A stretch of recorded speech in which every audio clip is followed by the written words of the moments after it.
Durante anos você ouviu que controlar o tempo da repetição seria fundamental para a hipertrofia, que tinha que fazer 2 segundos na concêntrica, 4 segundos na excêntrica, porque isso aumentaria o seu tempo sobre tensão e faria você ter mais resultado. O problema é que quando nós observamos a literatura científica sobre o assunto, essa história não se sustenta. O tempo sobre tensão virou uma das ideias mais faladas no mundo do treinamento. E o raciocínio é simples. Você vai diminuir a velocidade da sua execução para conseguir aumentar o teu tempo sobre tensão. Então tu faria o exercício mais concentrado, exaurindo mais da musculatura, e por isso você teria mais resultado. Especialmente se você for um indivíduo avançado, que já treina há anos e anos. Que existem dois pontos que já mostram que essa história não se sustenta. O primeiro ponto vem da própria fisiologia muscular. A maioria das pessoas tenta fazer lentinho para fazer pegar mais a musculatura. Porém, quando tu faz o exercício, a fase concêntrica, de maneira lenta, voluntariamente, você não aumenta o seu recrutamento, mas sim, muito provavelmente você vai diminuir o seu recrutamento. E eu vou explicar isso nesse vídeo. E o segundo ponto é na própria literatura científica, que eu já falei. Nós temos estudos que falam sobre o assunto, a gente vê que não tem diferença entre fazer uma repetição mais lenta e uma repetição mais rápida, e eu vou explicar sobre isso também aqui nesse vídeo. Explicando melhor o que seria o tempo sobre tensão. O tempo sobre tensão, falando de uma maneira mais simples, seria o tempo em que a tua musculatura está executando algum determinado movimento, pode-se dizer assim. Então, durante o exercício, tu está tendo um certo tempo sobre tensão. Você pode fazer uma série de 10 repetições, sendo elas 10 repetições rápidas, ou seja, uma, duas, três. Você vai ter, por exemplo, 30 segundos totais de duração dessa série, ok? Agora vamos supor que você fez essa mesma série com 10 repetições, só que mais lentas, ou seja, uma, duas, e aí você vai fazer as mesmas 10, porém ao invés de tu levar 30 segundos, tu vai levar 1 minuto, por exemplo. Com isso, tu aumenta o teu tempo sob tensão e, teoricamente, aumenta os teus resultados. Agora vamos para o primeiro exemplo de como funcionaria a fisiologia muscular nesse assunto. Primeiro, a produção de força. A nossa produção de força está diretamente ligado com a quantidade de formação de pontes cruzadas que nós temos lá dentro do nosso músculo, entre actina e miosina. A própria contração muscular exige com que os dois filamentos que nós temos lá no meio intramuscular, que são as nossas duas proteínas contráteis principais, que são a actina e a miosina, faz que para a gente poder ter uma contração muscular, elas precisam deslizar uma sobre a outra. Então, basicamente, seria tipo isso aqui que eu estou exemplificando para vocês. E a formação de pontes cruzadas é o que faz justamente esse deslizamento acontecer. E quanto mais pontes cruzadas nós temos, mais fácil é a contração muscular, mais força o seu músculo consegue produzir. Agora vamos para o segundo ponto, que seria o recrutamento de unidades motoras.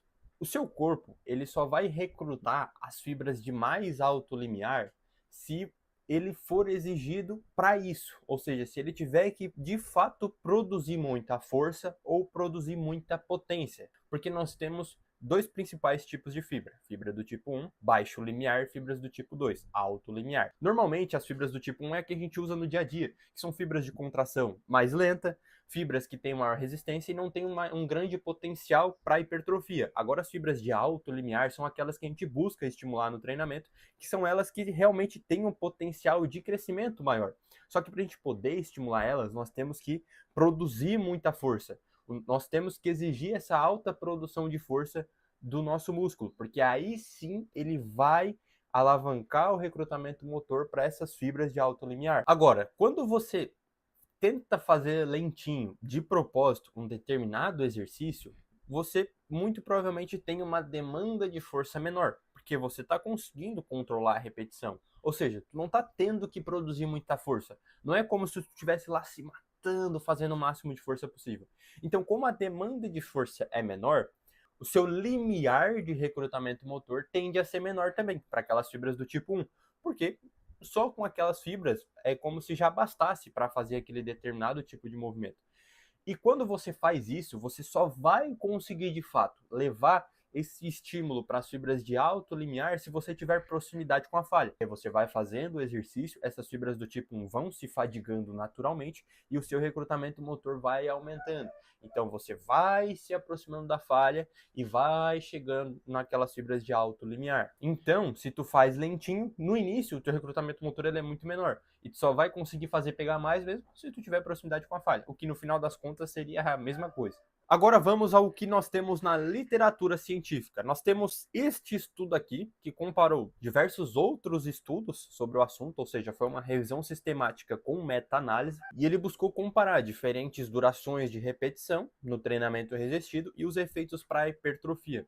E nós conseguimos chegar à conclusão de que se a sua repetição durar entre meio segundo e 8 segundos, e você ir até a falha, não tem diferença para hipertrofia. Agora, se você fizer uma repetição maior do que 8 segundos, ou seja, muito lenta, aí de fato não vai ser tão interessante para hipertrofia, mesmo se você ir até a falha, certo? Agora vamos por pontos aqui. Primeiro ponto que a gente consegue identificar é que aumentar o tempo sobre tensão propositalmente não muda nada para hipertrofia. Se você chegar até a falha, mesmo fazendo repetições mais rápidas, o resultado ele vai ser muito parecido. Então não tem diferença significativa, ok? Tempo sobre tensão não vai aumentar os seus resultados. Agora, um segundo ponto que a gente consegue identificar é que por mais que a gente vá até a falha, mesmo assim, se a gente fizer uma repetição maior do que 8 segundos, já não é tão interessante para a hipertrofia. A gente consegue agora até pensar muito naquelas técnicas de super slow, em que a repetição ela de fato demora muito para acontecer, é uma repetição extremamente lenta.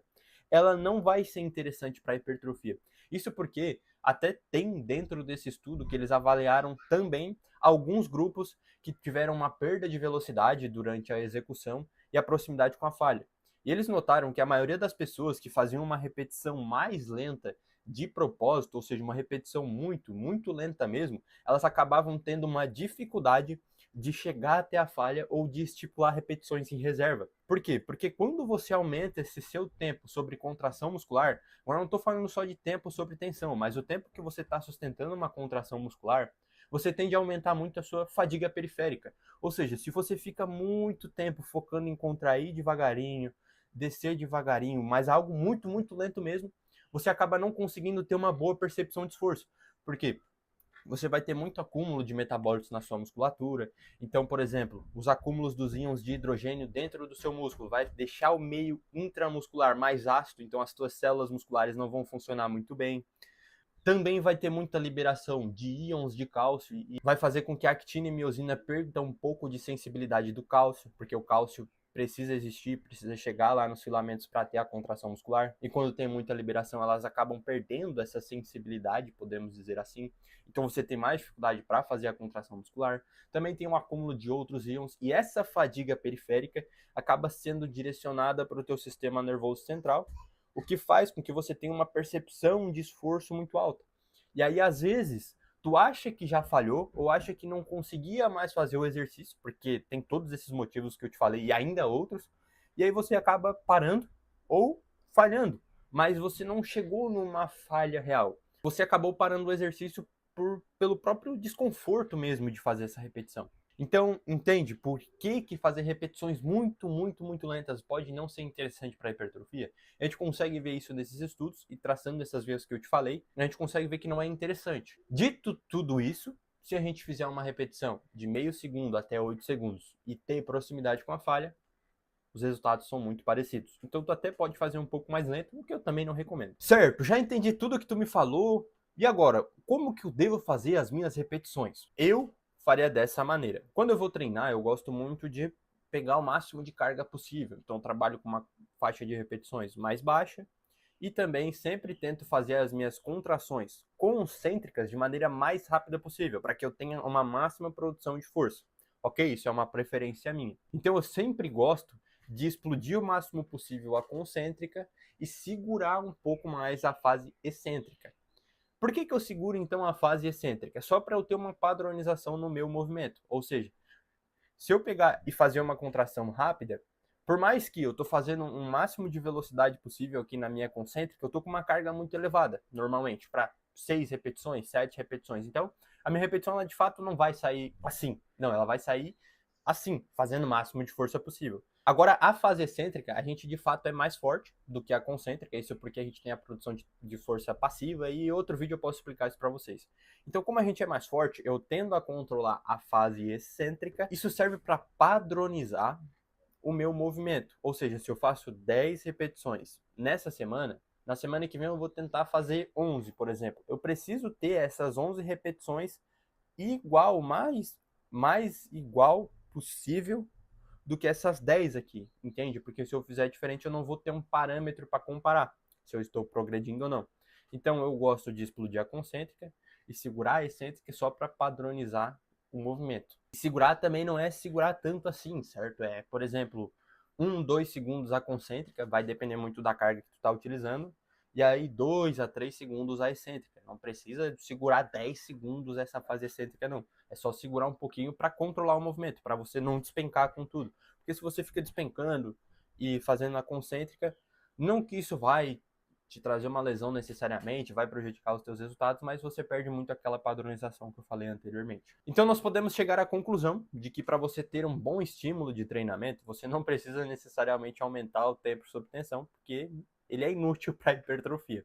Mas você tem que ter uma alta impressão de esforço real, ou seja, você tem que ter proximidade com a falha, tentar progredir ao longo do tempo, seja intensidade, seja volume.